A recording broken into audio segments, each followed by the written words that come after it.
Bon, bonjour à tous, bonjour Geoffrey, bonjour Eric. Bonjour. On est très content de te recevoir. On va commencer tout simplement par ta présentation. Est-ce que tu peux juste te présenter simplement? Alors moi c'est Geoffrey Costa, j'ai 28 ans, je suis arrivé au Crêpes à mes 14 ans. J'étais au Pôle Espoir handball sur Ajaccio. Ok. Et alors, est-ce que tu pourrais nous parler un peu de ton parcours? Eric, avant, quand on préparait l'émission, on m'a expliqué que tu avais eu un parcours assez atypique. Tu es de Sartène, ça, tu arrives à Sartène. Après, tu es monté ici au Pôle Espoir. Apparemment, scolairement, tu n'étais pas vraiment au top à l'époque. Et puis, c'est tout ton parcours, pardon, au final, tu t'es remis un peu dans les études, etc., avec le hand. Est-ce que tu peux nous parler un peu de ce parcours-là, ton arrivée au Crêpes à l'époque au CJC? Alors, donc quand je suis arrivé au Crêpes, j'avais une moyenne scolaire de 11-12 de moyenne. Donc je passais tout juste. Et en fait, il fallait que je travaille plus sur le plan scolaire. Et donc le Crêpes m'a donné l'opportunité de venir ici et sur Ajaccio et aussi avoir des aides, ce qui m'a permis d'étudier un peu plus et remonter ma moyenne. C'était très compliqué pour moi parce que premièrement, je suis dyslexique. Donc j'avais beaucoup de difficultés à apprendre et puis même l'école ne me plaisait pas trop à ce moment-là. Et donc ils ont cru en moi, ils m'ont permis d'aller en seconde générale. Puis après j'ai fait un bac STI 2D. Et puis grâce au fait que je suis en Pôle Espoir, j'ai pu aller sur Toulouse parce qu'il y avait des places attitrées pour les sportifs de haut niveau. Donc j'ai fait STAPS. Pendant 3 ans. Et ensuite, j'ai intégré une école de kiné en Espagne. Ok. Donc, t'es passé de... Enfin, est-ce que tu t'attendais pas à ce parcours-là? Non, pas du tout. Pas du tout. Toi, Eric, à l'époque, tu étais entraîneur du Pôle Espoir, c'est ça? Oui. Toi, ton regard maintenant en tant que directeur, quand tu as des parcours comme ça, des profils... Ah, c'est intéressant parce que, comme il dit, c'est rigolo parce qu'il arrive de Sartène. Il est arrivé dans un contexte qu'il ne connaissait pas du tout. Handball, il était presque débutant en handball. Et scolairement, c'était compliqué parce que c'est vrai qu'il est arrivé en quatrième. Il a eu du mal presque à passer en troisième. En seconde, il a fallu se battre pour qu'il puisse intégrer la seconde parce qu'on avait conscience que c'était quelqu'un de très volontaire qui, grâce au sport, a pu vraiment raccrocher à la fois le sport, mais surtout la scolarité, et qui a commencé à montrer beaucoup d'envie, beaucoup de questionnements sur la pratique du sport, sur l'école. Et nous, on savait qu'il pourrait basculer. Et on a vraiment insisté avec Jean-Luc Luciani, on a vraiment insisté auprès du scolaire, qui des fois est un peu frileux sur certains profils. Il faut lui donner sa chance. Et on ne regrette pas, parce qu'il a su la saisir. Et c'est assez incroyable d'arriver, même au niveau de son cursus de la quatrième à la terminale, c'était plus le même élève. Ouais. C'était un élève qui était en difficulté, qui avait du mal, qui ne comprenait pas ce qu'on lui demandait en termes de travail. Et alors qu'ensuite, en première, en terminale, avec son compère André Silva, ils ont eu je crois que tu as eu une mention. Voilà. Donc, on est passé d'un élève en difficulté en quatrième à un élève qui a fini à avoir son bac en mention et qui a fait des études supérieures. Encore. Et est-ce que toi, du coup, tu disais que le CJC, enfin le Crêpes à l'époque, ça met un cadre. Non, c'était déjà le CJC. Hein. C'était le CJC depuis 2011, Ouais, c'était la transition. Le cadre que t'a apporté le CJC, ouais. Cette certaine rigueur aussi sportivement, le sport d'un peu plus de haut niveau, etc., ça t'a apporté quelque chose. Est-ce que tu penses que c'est ça qui t'a un peu remis sur les droits chemins, je dirais, scolairement, et qui t'a donné ce goût à la réussite, quoi? Premièrement, sur le plan sportif, il y avait la rigueur. Donc il fallait s'entraîner tous les jours, venir s'entraîner avec les copains, les collègues et aussi sur le plan éducatif, je me rappelle qu'il y avait des aides le soir et j'y allais régulièrement et ça m'a permis de travailler un peu sur la méthodologie d'apprendre, sur comment optimiser le temps, parce que bien sûr il faut associer l'école et le sport. Et bien sûr que ça m'a appris donc la discipline. Et donc tu as fait du hand quand même après, tu as continué du hand, tu as joué où un peu? Alors, juste après le CJC, j'ai joué 1 an au GFCA, en National 1. Et après, quand je suis parti sur Toulouse, j'ai fait une demi-année en National 3. Et après, je me suis blessé. J'ai fait 2 opérations à l'épaule. Ok. Bon, du coup, ta carrière dans le hand s'est arrêtée. Et c'est intéressant, Eric, c'est un truc qu'on met souvent en avant. C'est l'envie du CJC de vraiment proposer un projet à la fois scolaire, à la fois pour que si une carrière professionnelle ne peut plus s'envisager, il y a eu un cadre qui permet à l'athlète de s'épanouir et de construire sa carrière professionnelle dans d'autres. C'est un peu notre cheval de bataille depuis 20 ans.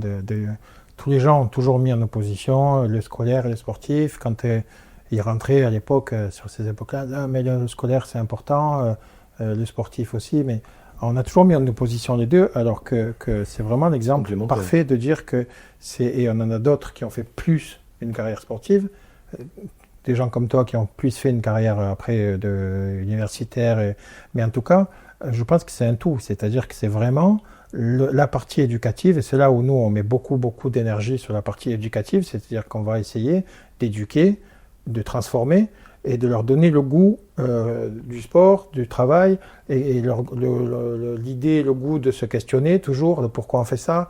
Parce que pareil, sur les entraînements, on ne leur fait pas les entraînements, on leur explique pourquoi on travaille ça, pourquoi en muscu on travaille ça, pourquoi c'est important d'aller au soutien scolaire. Et je pense que c'est ça qui fait que on arrive à être transformé quand on a la chance de pouvoir avoir ce cursus-là, parce que on apprend à se questionner, on apprend à perdre, on apprend à être en échec, on apprend. Et je crois qu'avec toi et le handball, je peux te dire facilement qu'on a galéré, hein. Et toi aussi, hein. Je me souviens tu as dû partir quelquefois presque les larmes aux yeux de l'entraînement parce que c'était dur, parce que tu comprenais pas où on voulait t'amener, et tout ça, à l'arrivée, c'est dur sur le moment.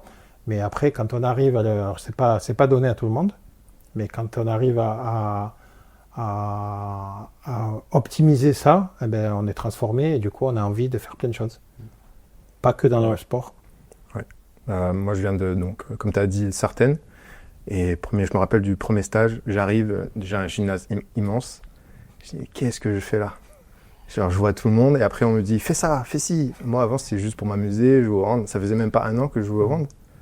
Et en fait, ça a vraiment changé mon état d'esprit d'être ok, maintenant il faut être régulier, il faut se lever à telle heure, il faut bien manger, il faut être discipliné, quoi. Et ça a vraiment, je pense, ça a vraiment changé ma vie, quoi. Vraiment avant, je me laissais porter, je vivais du jour au lendemain. Et en fait, en venant m'entraîner tous les jours, etc., déjà, on a vu un changement de première année du CJC en dernière année, et ça m'a donné les clés pour plus tard, quoi. Que ce soit sur le plan scolaire ou sportif. Parce que là, concrètement, professionnellement, tu en es où alors ? Alors là, actuellement, je travaille en Espagne. Je suis kinésithérapeute dans une clinique privée sur Saragosse. À côté, je suis aussi professeur de thérapie manuelle à l'université de la UIC, donc Université internationale de Catalogne. Et l'année qui vient, donc l'année 2025-2026, je vais être aussi professeur assistant pour le master de thérapie manuelle. Oui, donc ça fait un sacré... Ah ouais, un sacré parcours. Sacré parcours. On pourrait faire... Nous, on ne pourrait pas, mais toi, tu pourrais la faire du coup en espagnol, en anglais, en français. Ouais. Moi, je pourrais un peu. Ouais, moi je m'aventurerai pas, mais oui, je pourrais. Mais voilà, c'est quand même remarquable, quoi, de pouvoir aujourd'hui avoir. Je suppose que tu as plein de projets encore. Ouais. Tu vas pas t'arrêter là. Bon, déjà, je vais commencer cette année. On verra comment ça va se passer après. Mais oui, plus tard, j'aimerais bien créer ma clinique privée. Là, je vais faire une formation en échographie. Pour la thérapie invasive qui n'est pas trop développée en France. Donc c'est-à-dire on fait en même temps, on utilise un échographe pour voir un peu les pathologies de la personne, voir un petit peu comment on peut améliorer sa rééducation pour plus tard. Tu rentres régulièrement quand même à Sartène ? Pas souvent, je rentre pour Noël et les étés. Ok. Je viens me profiter un peu. Quoi, Ouais, il fait beau déjà là. C'est ça. Mais quand j'étais étudiant, je venais chaque été ici pour travailler, faire un peu de sous et repartir en Espagne ou sur le continent quand j'étais sur le continent. Et du coup, bon, le sport a gardé une place centrale dans ta vie, vu que tu es kiné, donc tu travailles avec des sportifs également. Mais le hand et tout, t'en fais plus du tout Non, le hand, j'ai essayé un petit peu à l'université, mais bon, Eric, il sait que je me blesse facilement. J'ai eu beaucoup de blessures sur le plan, je sais pas pourquoi, mais sur le plan physique, je faisais que me blesser. Je me suis fait opérer 2 fois du genou, 2 fois de l'épaule, déchirure musculaire, etc. Le nez cassé, les lèvres cassées, déchirées. Et, donc là, non, le hand, je laisse de côté. Mais tu fais quand même du sport et tout. Ouais. Central, c'est quand même resté cette discipline, cette rigueur et tout que t'as apporté ton passage ici, tu l'as gardé, quoi. Ouais, je vais... Dans le travail, etc. Après, c'est un truc que tu... je vais toujours je vais à la salle de sport, parce qu'à côté, comme j'ai fait STAPS, je suis aussi EAPA, donc je suis enseignant en activité physique adaptée et santé. Et des fois, je vais courir, etc. Je compte faire un marathon en 2026, mais on verra si j'ai le temps. Tu as gardé des contacts avec le groupe où vous étiez? Ouais, de temps en temps, on s'appelle. Il y a Théo Farah, il y a Guillaume Johan, il y a André et Carlan, qui on s'appelle de temps en temps, quand on peut. Ouais, ça aussi, c'était important. Les générations qui passent, moi, je les vois parce que je les côtoie encore depuis toujours. Hein. Moi, je suis là depuis 98, donc je les ai tous vus passer. Et ce qui est flagrant, c'est que chaque génération garde des contacts. Chaque génération continue de se voir, font des repas ensemble, s'appellent régulièrement. Certains sont devenus meilleurs amis, témoins de mariage et compagnie. Ouais, ça fait des liens très forts. Hein. Ça fait des liens forts de vivre cette vie. Ouais, en fait, c'est pas simplement on s'entraîne, c'est qu'on fait des matchs ensemble. Nous, on disait on va à la guerre. Chaque match, c'était vraiment... On n'était pas très bon balistiquement parlant, mais on allait à la guerre, quoi. Et je pense que ça nous a vraiment soudés. Et on a un lien qu'on a tissé qu'on ne pourrait pas se faire, par exemple, avec des amis à l'université. Oui, bien sûr, là, c'est vraiment la vie en communauté, en plus du matin au soir. Ah oui, dans les galères comme dans les... Ouais, quand on est interne ici, on vit avec, on dort avec, on dort ensemble, on mange ensemble, on s'entraîne. Des fois, si on a de la chance, on est dans la même classe. Est-ce que toi, tu as eu des difficultés particulières pour ton acclimatation au CJC avec l'internat Au début, un petit peu, parce que j'étais le seul Sarthenais. Parce que généralement, dans chaque ville, il y avait 2, 3 par ville, par exemple, des portoricains, des bastiers, etc. J'étais le seul Sarthenais. Donc ouais, au début, j'ai un petit peu de difficultés, mais au fur et à mesure qu'on s'entraîne, qu'on se côtoie, ça, petit à petit, ouais. Même pour l'autonomie et tout, parce qu'au final, ça demande beaucoup d'autonomie d'être interne. C'est ce que nous disent les parents. Hein. Ils nous disent on vous laisse des enfants et on récupère des hommes, en fait. Et c'est vrai que, bon, l'acclimatation à l'époque, c'était déjà une autre époque, hein, 2011-2012. Ça fait 15 ans. Et c'est vrai que maintenant, on travaille beaucoup là-dessus. Mais à l'époque, il y avait par exemple le bizutage, c'était quand même quelque chose. Je sais qu'à l'époque, c'était quand même assez marqué et il y avait des choses un peu difficiles. Alors, heureusement, on a réussi à le transformer, à le positiver. Mais par exemple, sur l'acclimatation à l'époque, je ne demanderai pas les détails, mais je sais qu'il y avait des choses un peu compliquées pour les... Ça se faisait, quoi. Ça existait, il faut le dire, ça existait. Aujourd'hui, on essaye vraiment je pense que ça n'existe plus, en tout cas plus sous cette forme, ça c'est sûr. Mais c'est vrai qu'à l'époque, c'était très compliqué d'intégrer, mais à la fois, comme il dit, une fois qu'on avait intégré, c'était des liens. C'était des liens très très forts. Hein. Ouais, ça a formé, quoi.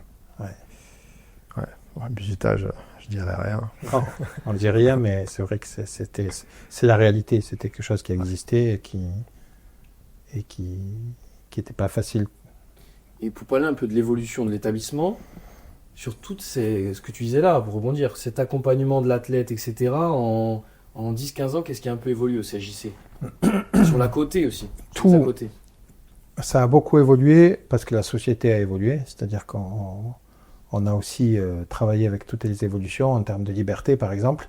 Aujourd'hui, cette génération-là, si on a projeté s'il rentrait lundi à l'internat avec cette génération, il ne supporterait plus. Parce qu'à l'époque, c'était beaucoup plus libre, c'était beaucoup plus...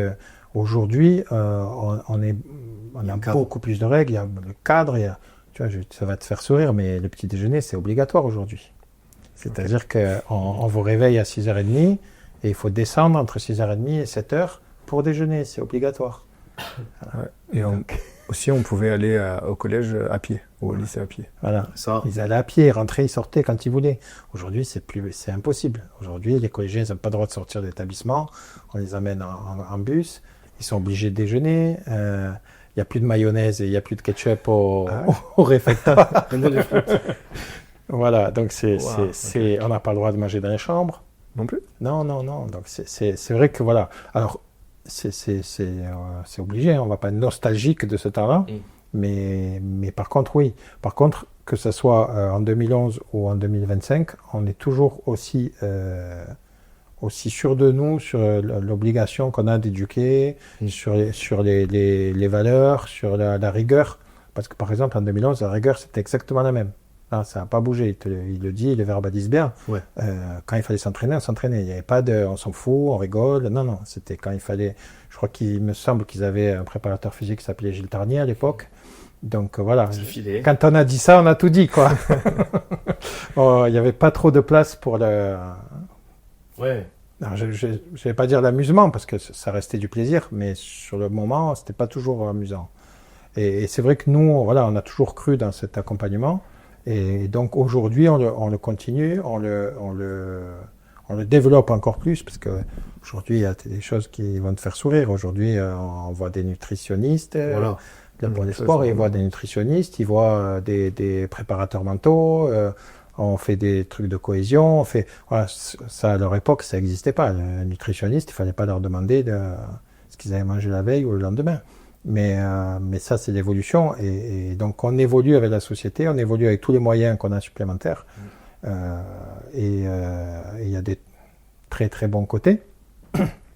Il y a quelques côtés, et c'est pour ça que on est avec Jean-Luc et toute l'équipe, on est aussi très attaché aux valeurs, à l'identité qu'on veut garder, parce que c'est ce qui verbalise en disant on allait à la guerre, on était unis comme jamais. Voilà, donc aujourd'hui, ils ont des belles tenues. Aujourd'hui, tout le monde, quand tu rentres, tient un sac à dos avec plusieurs t-shirts, plusieurs shorts. Si tu viens voir un entraînement, tout le monde s'habille est habillé pareil, avec le même maillot.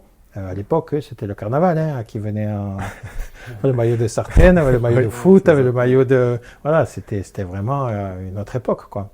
Mais donc aujourd'hui, on continue cette éducation en essayant de garder ces valeurs qui font qu'aujourd'hui, ils ont réussi grâce à ça. Et avec tout ce qu'on peut faire aujourd'hui, la modernité, la modernisation qu'on peut mettre en place. Oui, en fait, c'est de l'optimisation, des ajustements sur l'organisation pour toujours se tirer vers le plus haut niveau. Voilà, l'optimisation sur le matériel. Aujourd'hui, le matériel, il est incroyable. Nos jeunes d'épaule, ils s'entraînent avec des 1080, avec de la vidéo, avec des bains froids, avec tout le matériel que tu dois connaître d'optimisation de la perf, faisant ça. Eux, ils avaient des poids et ils faisaient des courses en aller-retour jusqu'à ce qu'ils vomissent. Donc voilà, donc on a amené ça, mais on garde quand même cette résilience, cette identité qui est pour nous très très importante.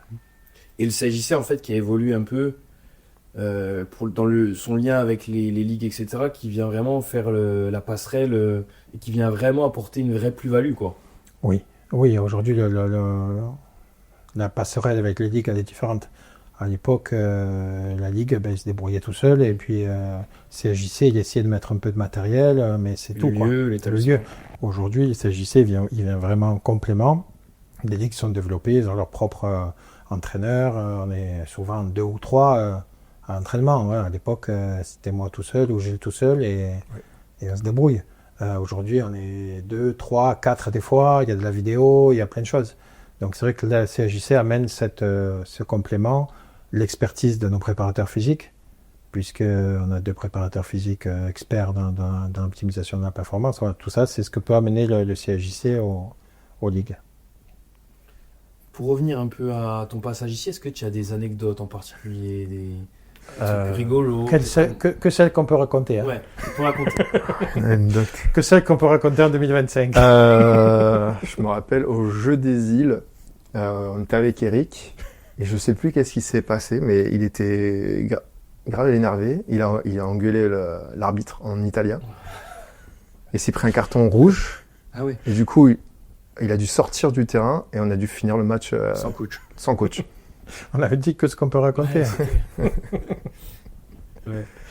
Et ouais. Non, mais ils ont une génération. Moi, celle que je raconterai de votre génération, c'est quand on a battu Nîmes ici. Ouais. On a battu l'USAM, Nîmes qui est une réserve, centre de formation, réserve de club de D1.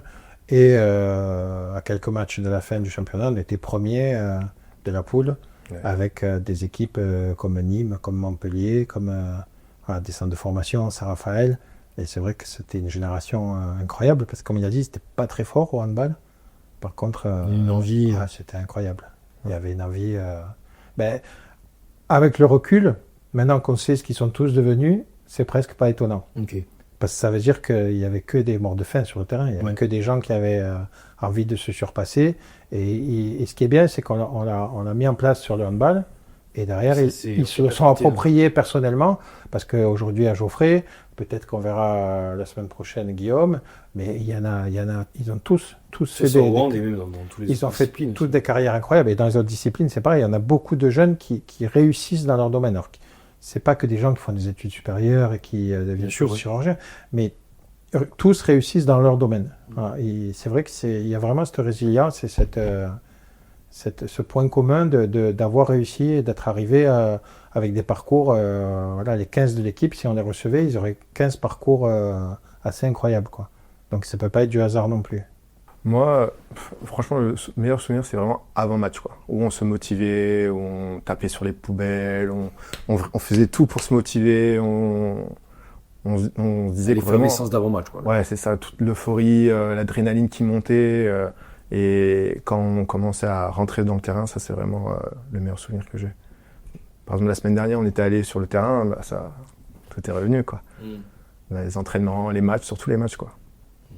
Est-ce que tu envisages comment tu envisages le court terme et à moyen terme ou long terme, est-ce que tu envisages de revenir ici en Corse, vivre ici ou pas pour l'instant? Pour l'instant, à court terme, j'ai envie d'apprendre parce qu'il y a beaucoup de choses que je ne sais pas parce que ça me plaît vraiment beaucoup.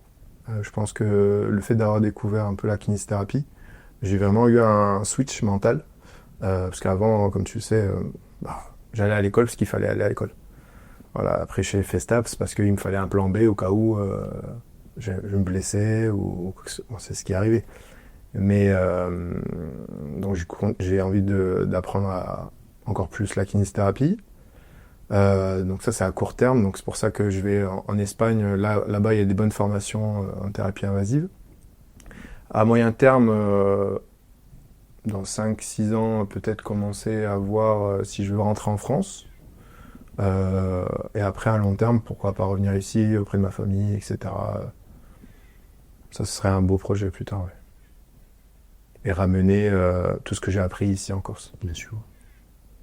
Nous, c'est un peu nos objectifs aussi, c'est de les faire s'envoler, de les faire... et puis qu'après, ils puissent revenir amener une plus-value sur le territoire. Et pour conclure ou résumer, en fait, ce qu'on veut faire, c'est leur donner cette envie. Alors, l'envie d'une, et surtout la conscience de comment on fait pour y arriver. Voilà, parce que tout le monde a envie. Les jeunes qui arrivent disent tous, j'ai envie d'être pro, j'ai envie d'être un truc, j'ai envie de faire ci, j'ai envie d'être médecin, j'ai envie de ci. Ok, tu as envie de ça. Maintenant, on va essayer de t'éduquer, de te faire comprendre de comment on fait pour arriver à concrétiser ces envies. Et ça passe par le travail, par la résilience, par le sérieux, par l'envie, par la rigolade et l'amitié aussi. Voilà. Mais c'est un peu comment on va leur donner les moyens de toutes les cartes. Toutes les cartes pour après chacun. Et ça reste leur réussite parce que c'est eux qui font. C'est pas, nous, on les guide, on les accompagne et on essaie de les mettre sur le chemin. Et après, c'est eux qui font leur propre chemin. On a un bon exemple.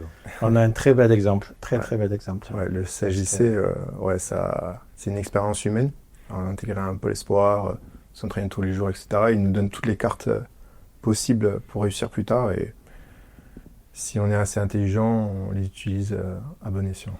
Et ce qu'il faut dire aux plus jeunes qui rentrent, c'est que comme ça, on a peu de temps pour en parler, et on pourra en parler des heures, mais c'est surtout par où il est passé, quoi. Ouais. Geoffrey en particulier et les autres. C'est-à-dire que là, on croit que tout est ligne droite, et il est arrivé tranquille, stable, c'est tout. Mais moi, je me souviens avoir passé des heures avec lui et d'autres, hein, à discuter avec lui, à le remotiver, à lui expliquer que c'était pas grave s'il réussissait pas, que de toute façon, en travaillant, il réussirait forcément, ou il réussirait quelque chose forcément, peut-être pas ce qu'il voulait sur le moment, mais c'est vraiment des heures et des heures de déception, de pas avoir envie de revenir, d'être chez lui à la maison et dire je reviens pas, je reste ici. Et ça, tout le monde, tous les jeunes passent par là. Et c'est là aussi que c'est important ce témoignage de pouvoir dire, on peut dire qu'il a vraiment, vraiment galéré. Et ça, je peux en témoigner, moi j'y étais. Il a beaucoup, beaucoup, beaucoup galéré. Et bien malgré ça, il a continué. Et aujourd'hui, il en tire les bénéfices, quoi. C'est vraiment la leçon, quoi. C'est que c'est pas tout droit, quoi. Le chemin, il est sinueux. Et il faut avoir envie, quand on tombe, de se relever, de continuer. Parce que, pareil, il a parlé des blessures. Il a eu des dizaines de blessures. Il faisait 3 matchs, il se blessait, il restait 1 mois sans jouer, il revenait, il se reblessait. Et il faut de la résilience pour revenir à chaque fois. Il faut vraiment avoir envie. Hein. Ouais. Je sais pas si j'ai pu jouer sur le banc ou sur le terrain à force des blessures. Mais... C'est vrai, mais bon, c'est ce qui compte, c'était le résultat, quoi. C'était l'envie. C'est pour ça qu'on a tout fait pour l'accompagner, parce que quelqu'un qui se blesse 10 fois, qui revient 11 fois, c'est quelqu'un qui va déplacer des montagnes s'il y trouve un intérêt et l'envie. Ouais. Quelque chose sur lequel se lancer à 100%, bien sûr. Ouais.